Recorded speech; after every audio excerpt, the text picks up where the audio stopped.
What's up, everybody? Welcome to the Big Six Podcast, CBS Sports Daily NFL Podcast. I'm Will Brinson. I'm your host. It's either Monday or Tuesday at some point in August. I know that because I talked to Adam Gold in Raleigh, Monday, August 22nd. If you're watching on YouTube, I don't know when this goes up. I don't know anything. It's it's society's fault. But we have Kenny Mayne here, which makes my Monday much better than it was going to be. Yeah, barely. I'm here on my phone sideways. If you'd like to have me do my phone up, vertical for Instagram users, I'll do. Right now, in fact, the people at Caesars I work with are trying to restore my Instagram account. I started it last summer, and then I get too many emails to go through every day to worry about another stupid thing to do. But they're like, no, Instagram matters. We're going to restart your account. What's your password? I was like, I have no idea. Right. None. So like you and I are not in the we're in the same general approach to technology. I think in the sense that like we all are those of us who are in sports media. We know we have to do Twitter, and then they're like, all right, you also have to do TikTok, and I'm like, I can't. I did I like Twitter and I do Twitter and I can do Instagram too, but I'm reaching the point of diminishing returns on what I'm willing to do in terms of social media, which is the telltale sign that I'm old. Well, big shot people have a whole team. They have like if you notice, if you're at a big event, you'll see whoever the person is, then there's 3 people trailing them. Right. They're all 22, 24, and they all have phones or double phones, and that's how they do it. They don't do it. I mean, they might tell them what to say. You can tell, based on the person's personality, the consistency of that, but no, there's a fleet of people. I don't want people around me. I just want the people I want around me. And I tweet when I want to. Now I can do it with more liberty than I used to. But no, I'm going to give Instagram another go. TikTok, the times I've done it was fun. It wasn't my own. It was right. Somebody else's. I jumped in on some dumb thing. But I don't know. I don't miss not doing everything. There's only so much. I want to go on the boat today. I don't need TikTok for that. Yeah, I want to play golf. I don't want to care about anything on my phone. That's my favorite thing about golf is that I put my phone down for 5 hours. I check Gretchen or call her at 9. Hey, how you doing? Everything good? Other than that, I check out and maybe take a picture or two. But that's the best thing about getting away from everything. I barely got on this call. I'm on my phone, like I said, sideways, because you guys sent. There was an email. I thought it was Zoom. It was Shipyard or something. What the hell? And then, but you have to do it under Chrome. Oh, really? I can't just. So then I had to do that thing where you drag, and I was doing Control C, but it was really supposed to be Command C, and nothing happened. Now we're on a phone. Just whatever. Here we are. But you look like. So I'm using I'm waiting for bookshelves to get in, so I'm still using this fake background, but it looks like people think this definitely looks like a house I would live in for some reason. But you look like you're in a house where you have a boat that really isn't far away. Like the front of that, is that accurate? True. Yeah, but that's good. That's a compliment to the front of your house. It looks like the weather's nice. I'm jealous of your setup here, even though it's probably early there. Well, I guess it's late. It's little after. And it appears Kenny's as aforementioned Chrome has gone down. I'm back. There, he's back. I'm back. Don't think I'm not. Oh, we just found out an anomaly using Shipyard on a phone. If somebody calls me, you, it cuts out. Away. Yep. Yes, correct. That was Doug Filan, my old football coach at UNLV. He was the receivers coach, and he was just reaching out apparently. That was nice. Well, it's funny actually. Because I'm a prepared host and whatnot. If you Google, if you Google yourself, and this is true, you are a former quarterback, but it says Kenny Mayne football quarterback, which I would argue is not what you're best known for. But I'm fine with that. You know what? I'm trying to hang on to that.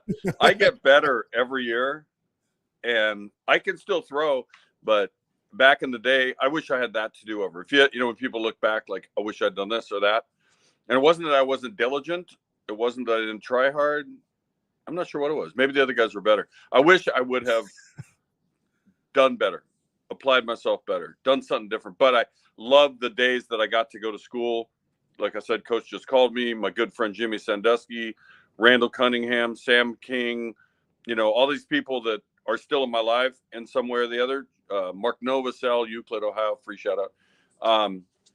And then I bump into some others. I saw Cam Holloway. These names are lost on some viewers, but I don't care. Alan Reynolds will text me occasionally. You know, he's from Buell, Idaho, as you know. So I loved that experience at UNLV way back when, playing for Tony Knapp.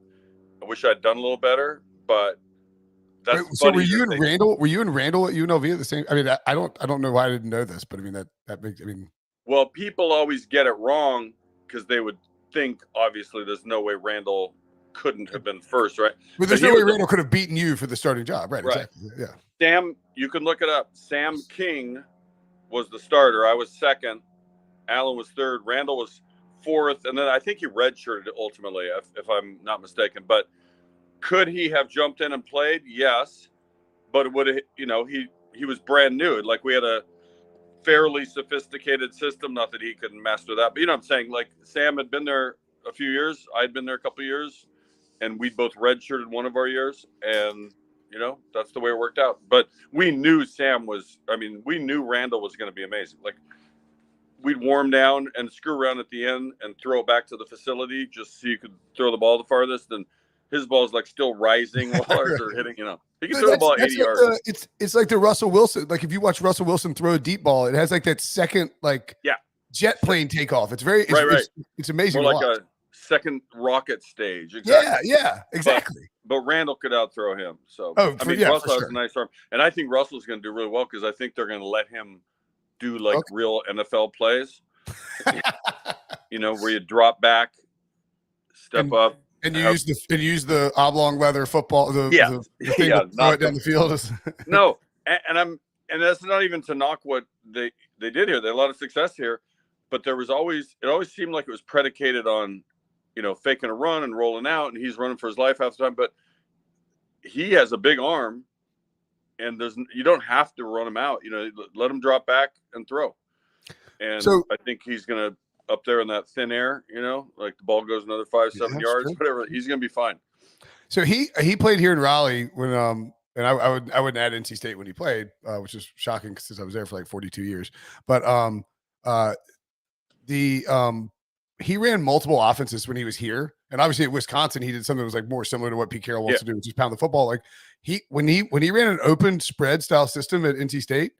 Like he's great at it. He can run any system. You know, so if he like him in the West Coast style offense that Nathaniel Hackett's going to bring is like potentially like lethal if he gets it all down immediately, which he should be able to. Oh, he's a smart guy. He'll be studied. He's probably studied already, like fully studied. You know what I'm saying? And he works. Like it's funny the weird.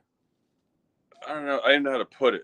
The dynamic between him and the fans, between him and media, he's definitely a different guy than you know, they all should be different, right? Everybody's unique. Yeah. He has his way, and for whatever reason, some people can't fit it, but he's pretty consistent. He lives up to his word. He really did show up at the kids' hospital every week, you know? Yeah, which is crazy. He does things in a way I think that have people believing he's more robotic than he is, if you know what I'm saying. Like his adherence to some of the physical things, you know, like the chamber he would sleep in to get over his ankle. Like how the hell did he heal from that already? That thing's the femur's broken, you know. But femur's actually not part of the ankle, just so you know. I'm not a doctor. I broke my femur in 6th grade football. I can't believe I'm saying this because I've never had a broken bone in my life. I broke my left ankle, my right ankle, and my left femur. Oh my goodness, that's all, at the same time? No, 3 different 6th grade, 9th grade, and last play of a game at Oregon, my junior year at UNLV. Ooh. And leads us to a nice story there. So my ankle sucks. It's like ruined. It looks like there's a softball inserted. Oh, it's just the way it is. But the good news is I found this device that fixes, doesn't fix the problem, but it lets you do stuff because it displaces the pressure off the joint. Okay. And then Gretchen and I started a foundation, and we give these to veterans who need them. Awesome. So it's called runfreely.org. And we're doing some good. We could be doing more. We're trying to put together kind of a couple bigger events that might, you know, bring in some more money to do more things, but nickel and diming it, we're doing okay. That's awesome. Runfreely.org. Check that out. That's great. I mean, no, look, so you have a lot on your plate right now. Like, do you feel more? So, like when you're doing Sports Center, like it's very like structured, right? Like, does it feel like, is it easier now, or is it easier when it's, I mean, I'm not saying you're not structured, but you know what I'm saying? Like it's everything's, you have more stuff all over the place versus just like, no, that's fair. Do highlight, because like the schedule that I was last on, like on my last contract, it was damn near, they called it, I mean, it was a full-time job with allegedly part-time hours, that I didn't do maybe as many shows as some other people did, but as you kind of watch it happen, it's like, no, that's not true. I'm pretty close to the same number as whoever you're. No, I'm not certainly Monday through Friday every week for sure. There were other people who put in some more days, but it felt pretty full time to me. I was doing, I don't know, 12 to 15 shows a month. That's like, so I think people underrate how much work one of those shows is, right? Well, somebody who does quote unquote full time, the most you do is 20, right? You do Monday, just call it Monday through Friday. 5 times 4 is 20, right? So I was a little under full, but whatever. It felt full to me. But to your question, yeah, because you do a show, you'd get home at 2 a.m, sleep till 10:30, somehow wake up and start the day, maybe work out, maybe eat maybe at noon. Like it puts you on a schedule like you work at you're a bartender, right? Like you're up late, it's chaotic. Your friends wonder why you don't like start texting until later in the morning. And your adrenaline levels up and down. It's as high as it's ever going to be at 1:35 in the morning. That's pretty crazy, right? Like because Steph Curry just hit an overtime winner and the shot sheet just came in, and so there was all that, and that was fun. But the come down, you're so tired. Plus, I'd listen to like Sarah Kendzior or political podcast on the way home and bum myself out. Like, oh God, And I love Sarah, by the way. But it's like nightmare fuel. Like, really, this is how I'm going to bed. I'm going to bed with America's falling apart. It's really like that's an endorphin stealer right there. But then you do that 4 days in a row or whatever, and then you'd have a day or so off, and then you'd go do it again. So yes, that was very structured.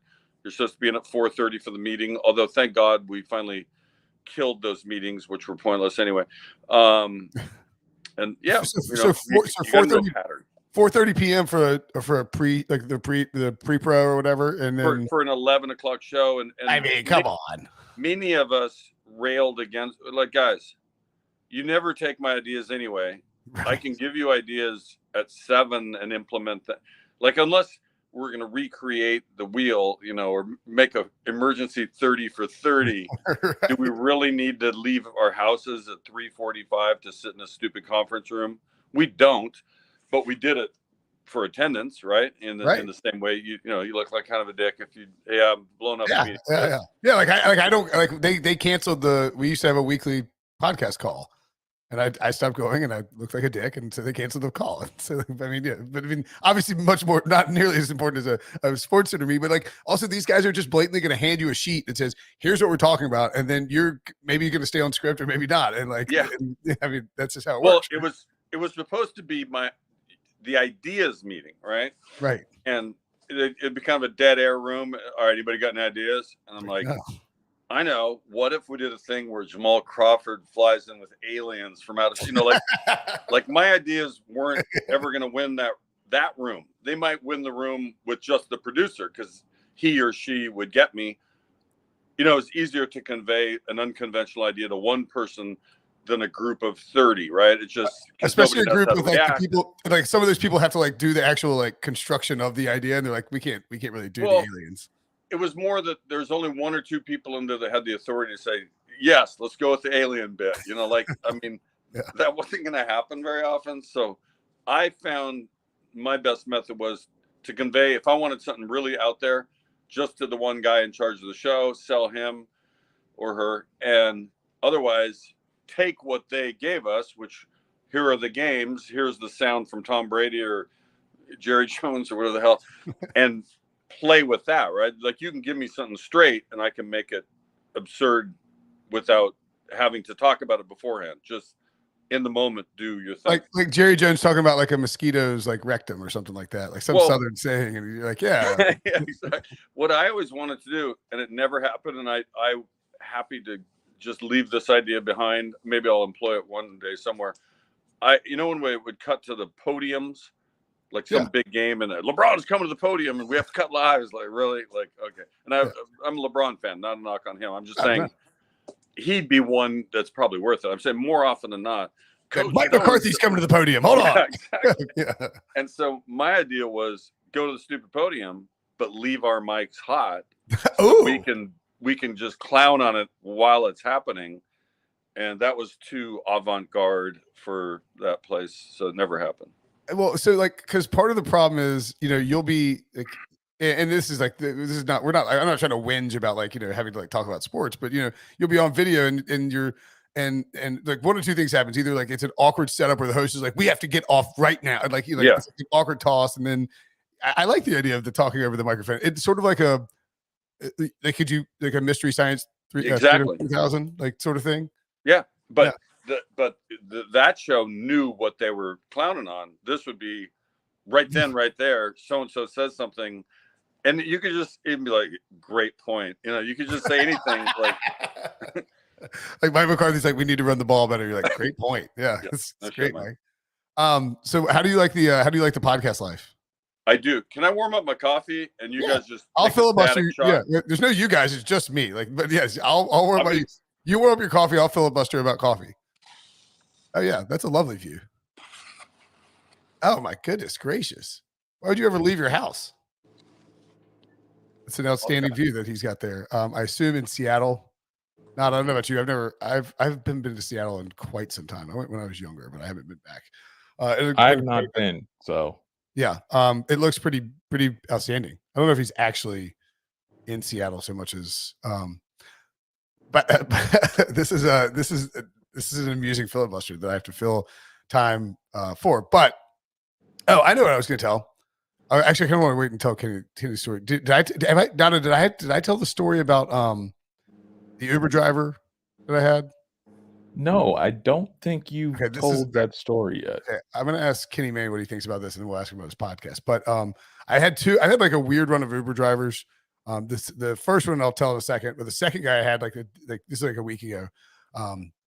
The second guy was like claimed to be like a stand-up comedian. Wait, here comes a float plane. Oh yeah. Oh hell yeah! Is he gonna land? He lands on the water up north. That's awesome. My dad and brother are actually leaving for Alaska tomorrow. Alaska's the only state I haven't been to. Really? That's a fun fact. All right, Kenny, I got before we go back to your podcast, I have a story I want to throw out there because I thought I'd mentioned it on the podcast like last week, but I forgot. I think because wait a minute, float plane's taking off from the water. From the water, we need to see that too. Yeah, that's fine. Flip it over. Man, that'd be fun. Oh yeah, there he goes. We're back. That's the first for this podcast. So I've had this weird run of Uber drivers, and I had one on like 2 weeks ago on a Saturday morning, because I had to go pick up my car because I'd left it because be responsible. And this guy, I get in the car and the guy's like, he's like, where are you from? I'm like, from here. He's like, what about you? He's like, well, I just moved back from Canada. I'm like, oh, okay. Or like, I moved from Canada. I'm like, all right, cool. He's like, I played the CFL up there. I was like, oh, no kidding. And he's like, yeah, the Rough Riders. I was like, oh, cool, Saskatchewan. That's great. And he's like, yeah. I was like, that's not the team that Mark Trestman coached. We're having this conversation. He's like, well, I got drafted by the Cowboys. I played football at Tennessee Tech. I was like one of the best running backs at Tennessee Tech. Got recruited there, drafted by the Cowboys, but I was like a bench warmer. I was like, what round? He's like, oh, the later rounds. But he's like, I burned out. Like he goes like he had no great answers for like, and I didn't say what I did for a living. Like I cover the NFL. And the guy like proceeds to tell me this whole story about the Cowboys and the CFL and Tennessee Tech. And I got home and I researched him, and the whole thing was made up. Wow. He made up an entire story about like being a college football and NFL and CFL player, but like to what end? tips. That's kind of crazy. Although Right. the more time goes on, the more crazy you figure out is out there. There's a lot of crazy out there. There's a lot of crazy out there. No, I mean, just look at the idiots at the games. It was at Jacksonville, Pittsburgh. What are they fighting over? What's wrong with you guys? And I'll tell you what, I took my daughter, her friend, three of my good friends to the Storm game, the Seattle Storm yesterday. They won. They're moving on to play Las Vegas. And my daughter is a college senior to be, and she kind of out of nowhere remarked, like, this is just a better environment. Like, she doesn't love, but she likes football based on the fact that I played it, and it's kind of central to our life. She'll go to a baseball game because it's fun to talk to friends because the game's so slow. Yeah. But basketball, and this women's basketball brand in particular, it's just different. People don't have their faces painted. People aren't fighting in the stands. There's little kids having fun here. Like, the sell of the family-friendly environment, and I couldn't agree more. It's like minor league baseball. It's like minor league baseball is. It's not even. I'm saying not that you guys didn't watch the game, but like, there's everything's built. Like NFL games are built around the game, and everyone is there getting like full adrenaline. You're getting drunk. You're trying to get you're cheering. It's just, I agree. It's a different environment. I wouldn't. I won't take my son to a night to a night game at NC State. It's just it's just too rowdy. And so same thing with the NFL game. The dude. What about the dude? Did you see the guy with the remote control golf ball and Rory McIlroy? I did not. He went out. He runs out on the green yesterday at the BMW. I heard something stupid happen, but I didn't follow it. Yeah. He throws a golf ball down on the green, and Rory, he's just standing there on the side of the green, and he's got a remote control for it. He's moving it all around, and Rory McIlroy is just looking at him like, "What the F are you doing, bro?" And he picks up the ball and throws it in a pond. Nice. Yeah, but I mean, that's I like crazy. that move by Rory. Well, we had an issue up here with Jamal Crawford's Pro-Am. Well, I went to that as well. That was on Saturday, and LeBron came, and Jason Tatum, whole bunch of big names, kind of last minute said, we're coming this weekend. So this is no knock on Jamal. He's a friend, and he's not in charge of the door, right? It's his name on the tournament. He trusts that other people are going to secure the place. So because LeBron came, so did about 80 police. Oh, and probably wise, right? You just never know. The crowds were building. You got to keep some order. And it turned out it got crazier than that. When LeBron came in the gym, like 200 people ran on the court, stormed the court to get pictures close to LeBron. And I couldn't even see. I was actually going the opposite way. I was trying to walk up because I had just returned with some waters. I was trying to get out of this mess. Like, what? This doesn't even feel right. This shouldn't be happening. People should be smart enough to know you don't do that to start with, And I guess they should have had the court ringed with security, which they didn't anticipate they needed. The police were outside doing something else, and people were trying to break in another door. And it was really crazy. Unfortunate. Yeah. All of it was. And so Jamal grabs the mic for those who could hear him and who were listening and scolded the crowd. Like, what is wrong with you guys? Show some respect. This guy's in our town, came to elevate our town in our tournament, and you act like this? Really? Yeah, he's like, guys, mad. I pulled LeBron. Okay. So act like you've been there. Right. Jamal's nicest guy in the world, classiest guy, so good for the town and basketball. And I felt for him. It's his name on the thing. And these idiots acted like they did. They restored, thank God, that speech worked. So did the police officers said, I'm going to shut the place down if it happens again. And things were fine. They, played basketball. It was really fun watching. Very hot, though, because they shut the doors. For some reason, I thought shutting the doors was better regarding fire code when normally there aren't as many people and they let air flow through, right? Everybody's, it was hot. And the floor started sweating, essentially, right? There was so much, humidity in the room. Yeah. And guys were slipping. That's why they ended up stopping the game. We don't want this thing to get out of control. Somebody gets hurt. And you can't have LeBron breaking his leg on a slippery floor. But even all that said, it was pretty damn cool that they came, showed respect for Jamal's tournament, showed up to play, came up to our town. And the fact that so many people didn't even get in because they had to draw the line at some point kind of shows the enthusiasm, for having a team here again, which we do. We have the Storm, but getting a men's team as well would be nice.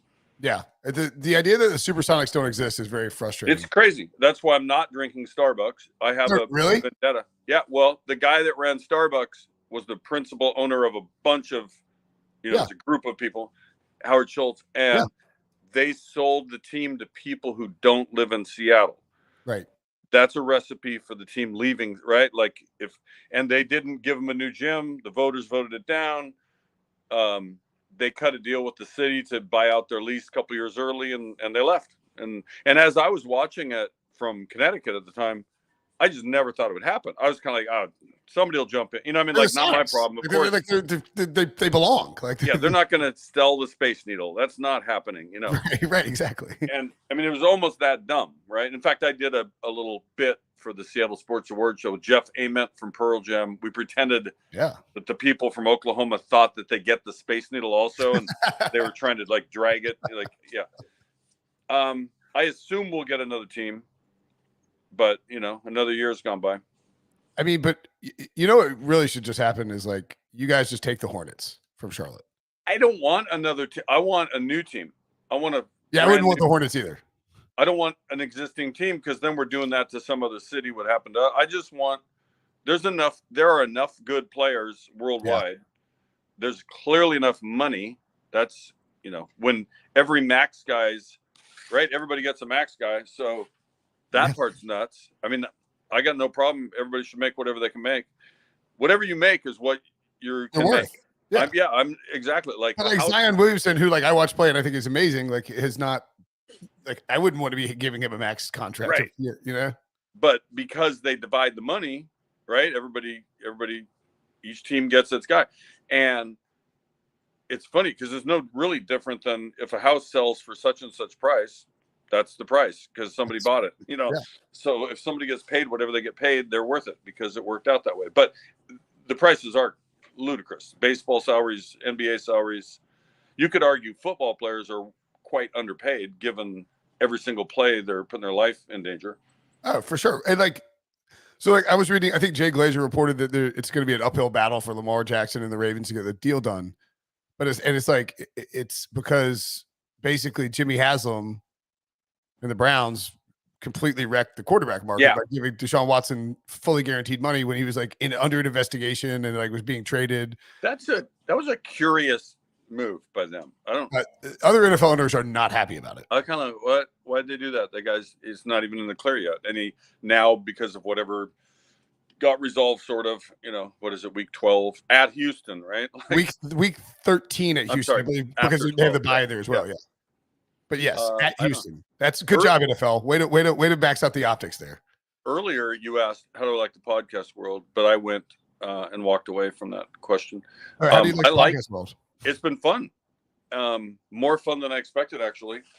I don't know if people even know that I have one because, there's so many. The market is rather cluttered in the entertainment world. I don't know how anybody, even somebody of high value, like a legit actor with a movie that he or she produced or whatever, right? How do you break through to even let people know? So I'm happy for having done it. And I think it's a success for having done it for the people that said, yes, they'd be in it. And I thought they all went pretty well. Whether people listen or not, I guess we'll find out. But I'm glad I did it and look forward to doing some more. The thing about the podcast world, I think it's, and I can't remember what the exact number is, but I think it's 129 new podcasts are added to Apple Podcasts every 12 hours or something. I mean, it's something ridiculous. Yeah, it's rather fragmented, but I mean, nothing, I don't know how old you are, but I know that in my day, there literally were 3 channels, right? There was ABC, NBC, CBS. Then you had PBS, and then you had a couple local weird channels that came in and out, and they showed the R-rated movies uncut or somewhat cut. You know what I'm saying? That, as a way of describing what those channels were. And they sometimes would have the Major League Baseball team, the local team, right? Which all games weren't on TV. So way back when I was a kid, can you imagine being an executive at one of the big networks and being pissed that you didn't get 33% share? Right. Oh, we're dropped a point. We're down to 32. So now with so many choices and not just choices on TV, but like new medium, like brand new thing that we never thought of is now discovered, and kids are being time taken up with TikTok or, it's everything's diverse. I think material has gotten better in some ways. There's so many good shows and so many entertaining things or informative things, but as the provider of it or the maker of it, definitely, there's a good chance you're going to slip on it. Like what he has what? Oh, it's like the single most watched college basketball game of all time is still the Jordan. I mean, excuse me, the Magic Bird championship game. Like that's insane. That game was in 1979. Yeah.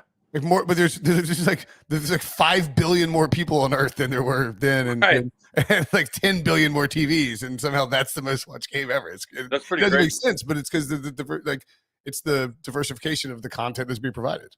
Yeah, I've never understood too, like the big streaming companies, how they could afford to throw the money they threw at certain people or production companies. It's like, dude, how are you getting it back? Like, yeah. I don't know. But at the same time, Gretchen and I are guilty of this. We have full cable, and we've signed up for 43 different apps. We have HBO Plus Southeast. Okay, we have that one. It's very, just mostly like rural documentaries. It's like only you get like the Righteous Gemstones on there, and like and like you get the Righteous Gemstones and what's Danny McBride's other one? Like Kenny Powers. Eastbound and Down, but like you only get like the Southeast stuff. Only like that.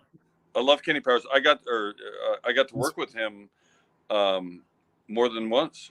Really? Twice. He's a genius. That is more than once, right? It is more than once, yeah.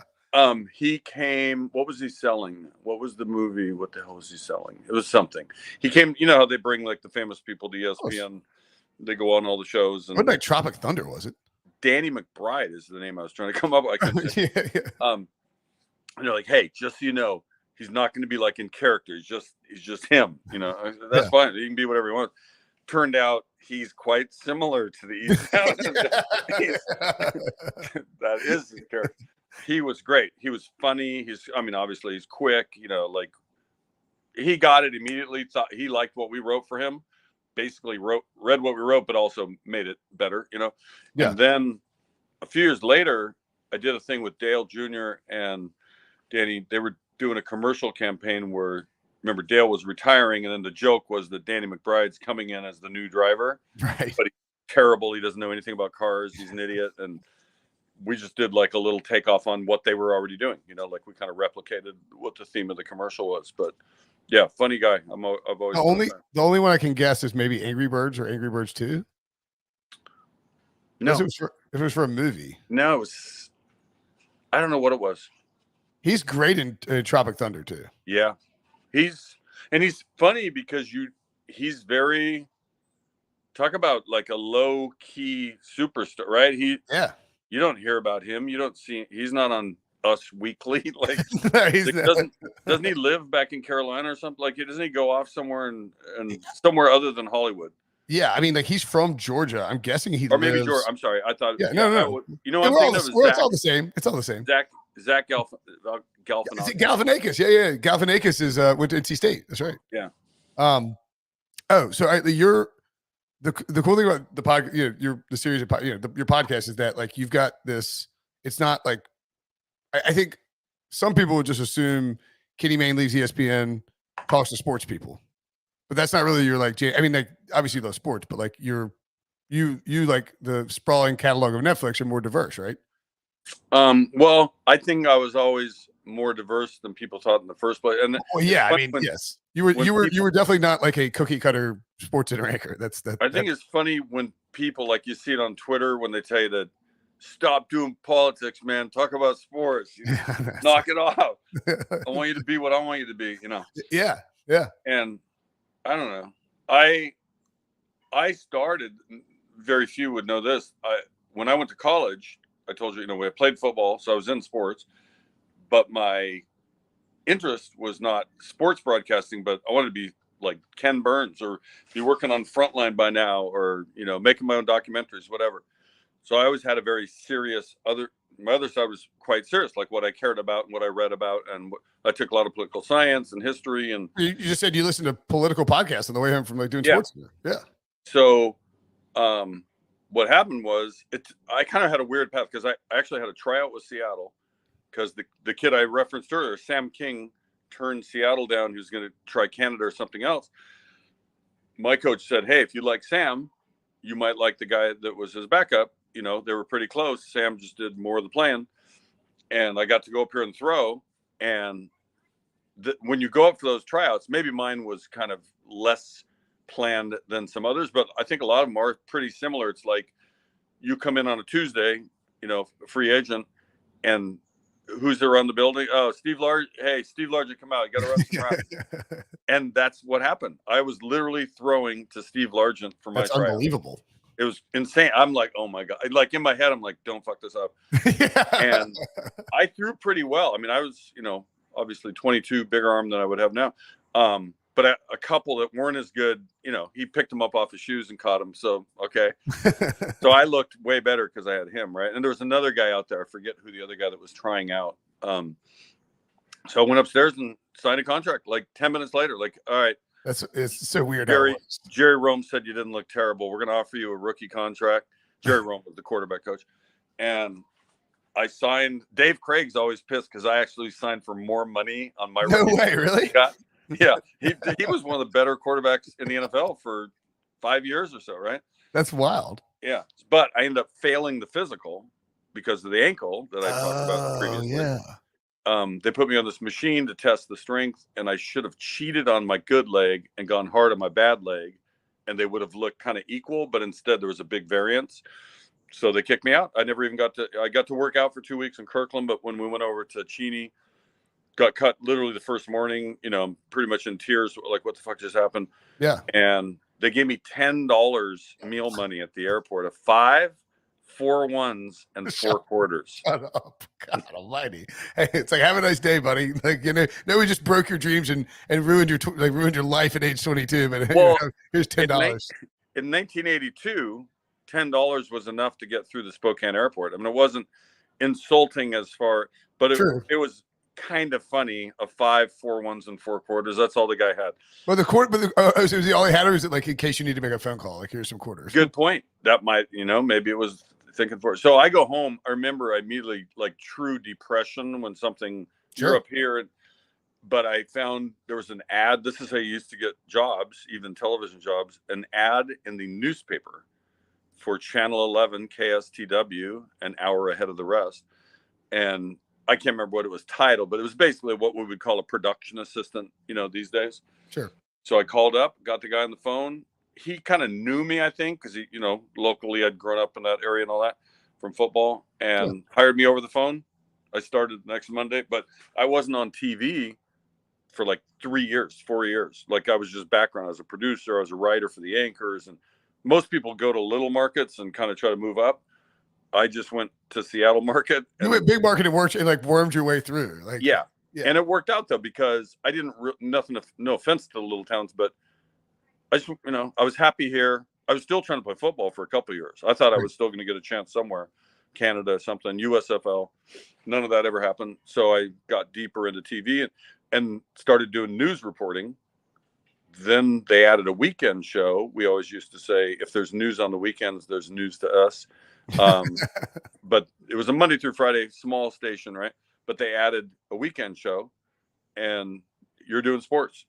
You know, really? like you played football, you're doing sports. And I just made up how I was doing it. I didn't really have anybody to model after. I was by myself on the weekend, me and a cameraman, Rod Simons, and a couple cameramen, one news reporter in the field. Like, we were small. That's like, I mean, it's like a what's the I can't think of the word, but I mean, it's, like you're in charge of so much of like what you're actually producing. Oh yeah, I mean, that was what was great about it. Is like, I mean, look what I had to choose from too. I had the Bernie Bickerstaff era Sonics coach, right? And I loved him. I love Bernie. You know, Dale Ellis, all those guys, and Griffey wasn't up yet. He was coming. I think he was an A ball the year before I left there, A or double A. And then Seahawks teams were really good. Chuck Knox coaching years, right? Like, you know, like and the Huskies, there was a lot of fun stuff to cover. And nobody to tell us how to cover it. Just so I started kind of experimenting, doing it a little different than they did at the other channels. Ended up sending a tape to ESPN off of the Joe Montana to John Taylor winning touchdown catch 1989 to beat the Bengals, right? That was the one where Joe Montana allegedly said, "Look, there's John Candy." Yeah, the Candy's in the stands. That's right. Yeah, actually, the one of the other guys who usually does this podcast, his dad is the old Bengals kicker, Jim Breach. Oh, wow. Yeah. So I remember Crumry got hurt on the first play, bad injury. That was bad. But yeah, so I sent that tape and somehow got hired. 4 years later, actually. So it's a long story. I quit that job. Then I did a series of get by jobs. I made garbage cans, sold prepaid legal insurance. Wait, really? Worked for MCI, long distance corporate sales, while I was freelancing to get back into TV. And then the ESPN. Well, I stayed in contact with them. They freelanced me all the time. They had me cover gotcha. games. They'd say, "Hey, Griffey hit 2 homers last night. Go interview him for Baseball Tonight," or whatever. Like I was on call, right? Sometimes they'd let me actually do the whole feature story. They were a little straighter than maybe what I would do later. I was just not trying to get too weird on them out of the gate.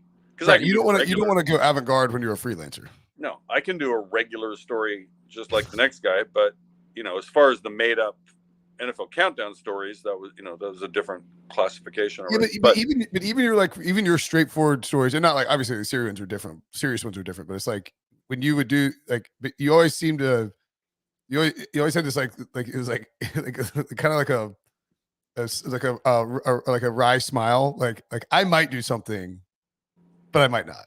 You know what I'm saying? Was that intentional?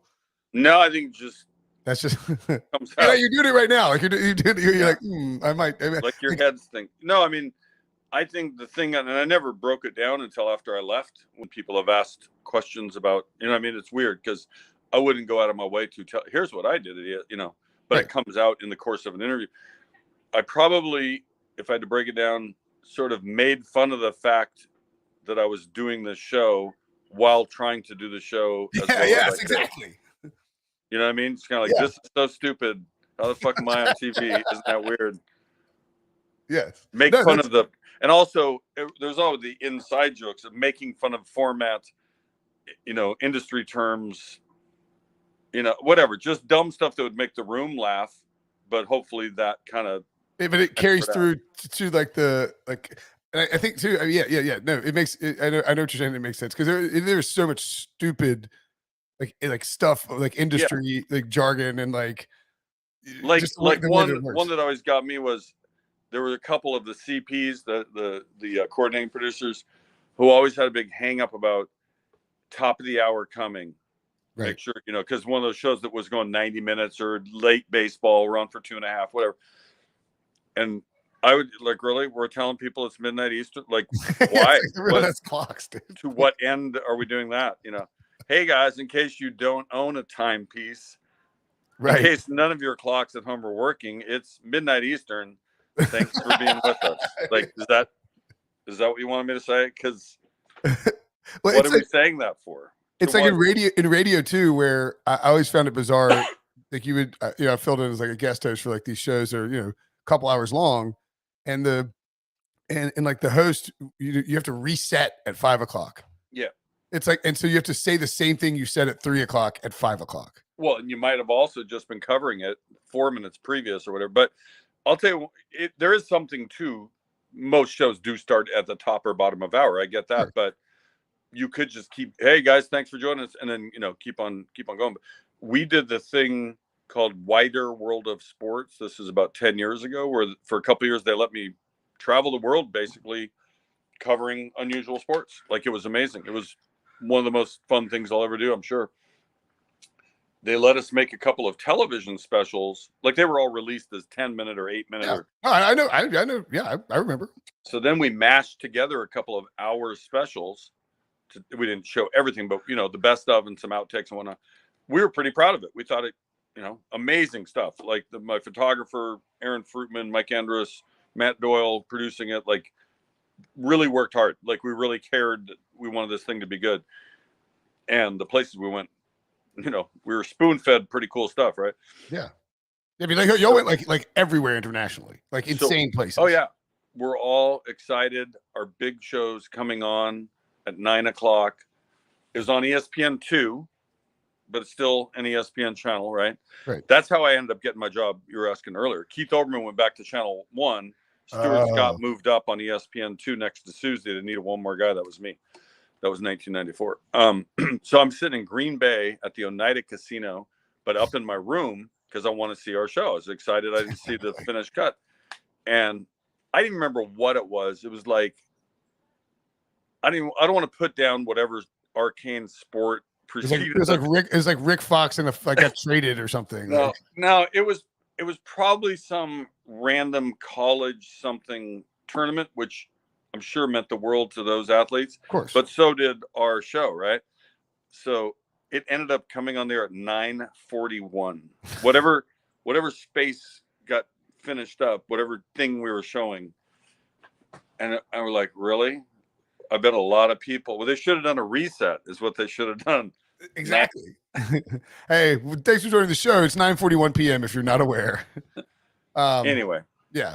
So who was your I don't want to say who's your favorite guest you had on the podcast, but I think having Aubrey Plaza and Christopher Guest on is like that's high. I find the two of them to be just fantastic for completely different reasons, obviously. But the Christopher Guest, I don't think a lot of people. I don't think like most young people. I mean, I haven't watched This Is Spinal Tap, right? I mean, it's one of the greatest movies of all time. I would hope. I mean, I look at it like music. My daughters are now 22, 21, and 23. And I think that's a silly thing where people are like, oh, kids these days don't know about what it's like. What do you mean? Like, I knew about Frank Sinatra. Yeah. I knew listened to Chicago and Led Zeppelin and, right. No, I'm saying I'm older. So my parents would tell me of these great performers that were still out there, but not in my wheelhouse, right? They were from their time, right? Just like my daughter's quite well aware of Stevie Wonder and the Beatles, right? Right. Beatles are no longer, right? Paul McCartney and what I mean? But Stevie's still out there now and then, but not prominent in the same sense as the modern artists, right? But it's silly to think in whatever we're talking about, film, anything, how could they not know about one of the great, just like a standout thing, a singular thing, right? I think it's like the Spinal Tap in particular, though, is like it's like the mockumentary. Like mockumentaries were so hot for a stretch there, and Christopher Guest helped fuel it. I mean, Best in Show, all that. But I think it's like somehow that doesn't hit the mainstream of the next generation sometimes. Right. Yeah, I mean, hopefully they get learned up on it. My daughters have seen Best in Show and Waiting for Guffman and all of them. So I was always a huge fan of his. And I say this in the interview. I tell him what happened one day. I can't believe I even did it because it was so wrong. But his name came up as I was being driven to the airport in LA. I'd been out there for a commercial or something. And the guy says, oh, what a coincidence. I just drove Christopher Guest yesterday. I said, oh, wow. Huge fan. We talked more about him. I've been trying to reach him about a thing. He says, I have his number right here. The car driver gave me his number. Oh, whoa, really? Yeah, never should have done that, right? I mean, just totally off. Yeah, but I wonder if the car driver knows that there's I wonder if he's the gatekeeper of the celebrity code. Maybe. I don't know, but he knows that you and Christopher Guest would get along. Yeah, for sure. That ended up being the case. I ended up calling him. He was first shocked. How the fuck did this guy get my number? Yeah. But did you tell him what happened? Not exactly. I can't remember how I said it. You better hope he doesn't like the Pick Six podcast. No, I've told him. No, I've told Chris the truth now. Okay. On that phone call, no. It's like when Seinfeld gets the girl's number from the AIDS walk list. Yeah. So it was really. I think I just asked. I had an idea for a thing I was trying to pull off. Never happened. He was very warm. Gave me a couple words of advice. He didn't seem that offended. I think he and his wife both thought, how the hell did this guy get our number? But right. So I think I got his email out of the deal. I think. That's my memory, because somehow we were connected on email. But I didn't bother. I might have sent him another note at some point about something. But all these years later, as I'm leaving ESPN, he writes an email to me, just the sweetest, very short, but just very complimentary and very sincere, right? And I was very touched by it. I wrote him back, of course, immediately pitching a movie idea or something, like, of course. And then when the podcast thing came up, he was we made a list of people I thought I had a chance of getting, or a good chance. People don't know who I am probably. And then in the middle, there's a couple that kind of know me, but who knows? But he said yes right away. He says, of course I will. Who is on the doesn't know? I don't think they know who I am list. Like who? Like, you know what I mean? Like when you're putting in that category, like I'm just curious. I mean, yeah, like the Queen of England. Yeah, that kind of thing. I think like Kate Winslet. Oh yeah, okay, yeah, sure. Kate Winslet, I'm a big fan, and she's very funny. But she might not have any like. I have no connection to her. There's no reason to do her other than I'm a fan. I mean, there's 8 billion people on Earth, right? So yeah. We've only scratched the surface. We're up to 12 right now. All of the 8 billion. I think we have a lot. And of the 8 billion, only a lot of people watch you on television because you do Sports Center, but like it's still like a crazy small number relative to 8 billion. Yeah, no, it's pretty stupid. And in fact, what's also funny to me is their metrics in this podcast world. Their numbers are pretty low for success. Yeah, they really are. If you get 100 people, we're doing great. Like what? Yeah. I mean, because like you said, there's every 5 minutes there's 20 new shows, so there's a lot of people, and there's a bunch of shows I like. I don't have time for everything, so if I don't have time to consume everything, how are the other people doing it? I think the best way for podcasts it's either when you're driving, like you're taking a 2-hour drive, that's the best. When you're completely nobody's bothering you, nothing left to do, and you can turn out the lights and just lie back on the couch and listen. Or my wife likes to do it like when she goes for a long walk. Yeah. Exercising, it's good too. If you can, but you have to find the right podcast for exercise. True. For driving too. Like, there's I just added, there's all kinds of weird, I added a fish podcast, not fishing, like the band Fish. Like, I thought you meant a fishing, which is something Chris Guest and I talked about.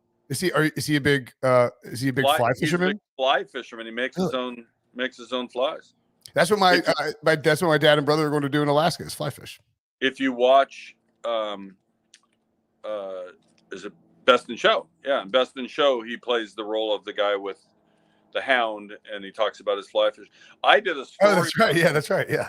I did a story in Maine. This is very early. One of my first things I ever did for ESPN2, Sports Night it was called. And we were doing conventional, covering baseball games, football games, whatever. But we also did a little more X-gamey stuff or offbeat stories, more than Sports Center was doing, right? Right. And one of them, I went to a fly fishing camp in Maine. And the purpose of it was families that are broken apart for some reason, estranged father and son or whatever the case.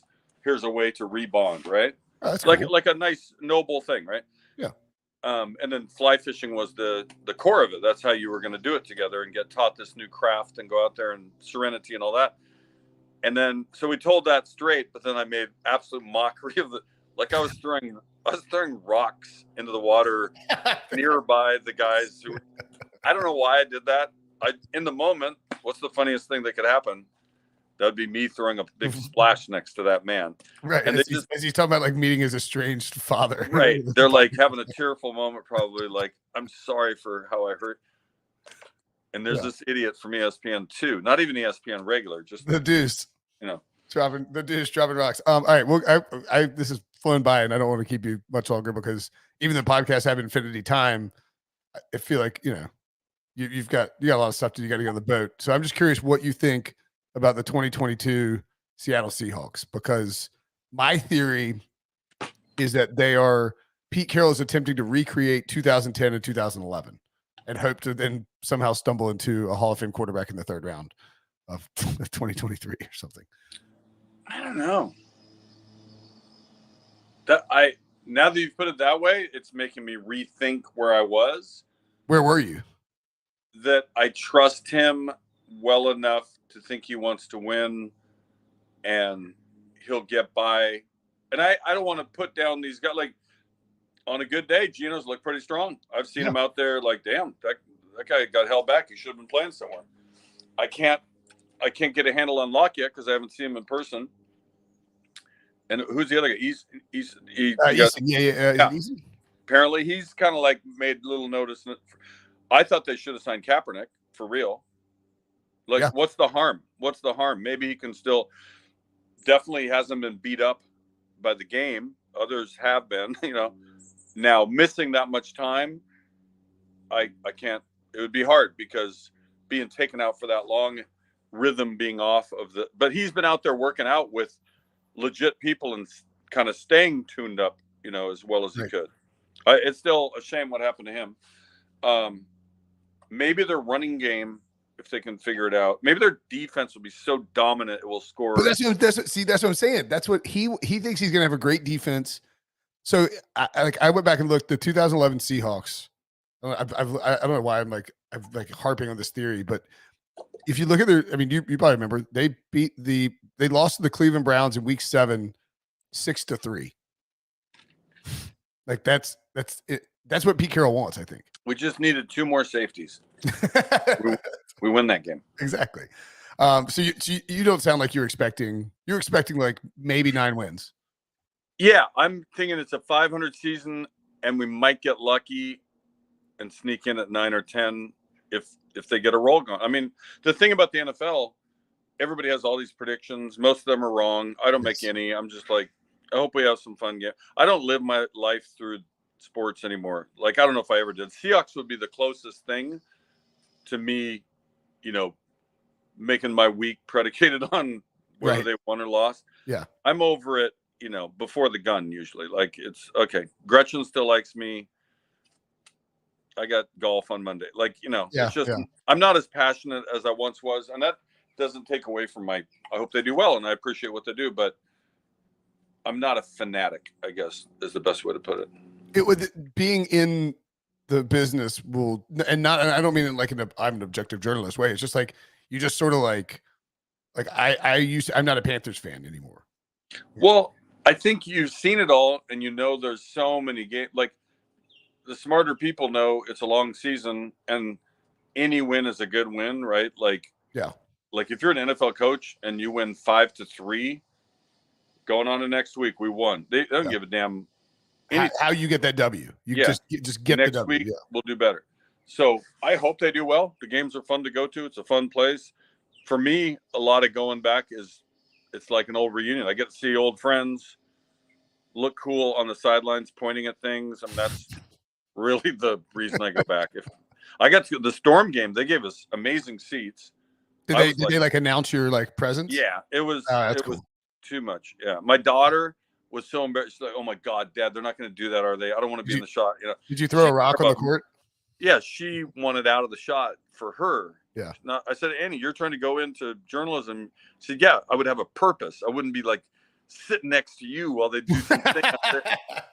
So just by chance, Annie and her friend left to go to the bathroom or something, and their big stuffed animal mascot sits down next to me. And that's when they did it. So, but it was nice. I'm flattered they think something of me, and I'm friends with Sue Bird. I'm hugely proud of what she's pulled off, not just in basketball, but all the other many things socially, politically. Like the women WNBA players have been the biggest leaders and all that in this insane time we're living through. And it's just cool to see her play. She looks young still. She could play another year, 100%. Yeah. I think she's like, how many more years you want out of me? Come on. Like, she was hitting outside. She made a steal toward the end that kind of wrapped things up. Like, she's still got fresh legs. Like, darts around. Her passing's great. I mean, it's really fun. They're a fun team to watch. They play Las Vegas next. That team is very good. We saw them while we were in Vegas. So I've been to a few of the Storm games this year. So you're a WNBA guy now. I like it. Well, am I fully knowledgeable league wide? No, but I'm probably not that for NFL either, to be honest, at this point. If I were covering it, I would be, but I'm not. So I don't have to be. I mean, that makes complete sense. I know what the first read on draw is, if it's the same as when I played, if the middle linebacker crashes, your tight end should be open and you throw it quickly before any linemen go downfield. That was what we were taught. But I don't necessarily know who the third quarterback on the Panthers depth chart is, or the assistant general manager of the Cincinnati Bengals. I should know because they should have won that game. I thought they were going to win. Really? The Super Bowl. I had the Rams winning big. When Odell Beckham went down, it felt like the Bengals were going to win. It was fun. They had a fun season, and he's been great in a whole bunch of different ways. Unexpected Burrow. Yeah, he's awesome. I'm amazed by. I used to say there just aren't 32 quality quarterbacks in the world. There's 8 billion people, but we can't. There just are not 32. But we're getting closer. That's the Dave Damashek theory too. It's like there's not like, hey, how is this possible? Like, yeah. Well, I would argue right now in 2022, and somebody could argue back about a different time period. If you went 32 teams, list off their number ones, I think we might be at the top level we've ever been, as top or close to the top for quality.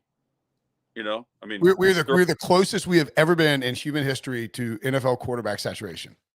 Well, to having 32, like, yeah. We've never been 32 for 32, yeah. But I don't know what the number is, but we might be at 20, 22, because look at the AFC West alone. It's loaded. Like Derek Carr is probably, I'm stealing this from a tweet by John Boyd, but Derek Carr is probably the single greatest quarterback to ever be the worst quarterback in his division. That's pretty crazy. He's very good. And the old any given Sunday, he's great, right? Like a lot of them. But I mean, you got Mahomes, Russell's now joined the fray, and you got the young kid Herbert, Josh Allen. Well, he's in a different one, but yeah. Sorry. So you meant just that division? Yeah, I thought we were just named. The whole conference. Conference is even crazier. Yeah. So, but we just added up 6 names without trying. Then you throw in, Brady, and you throw in Aaron. On and on down the list. I don't know. Lamar, Dak. I mean, there's tons of good guys. Like, I mean, I think Trevor Lawrence is really good. Like, he's for sure.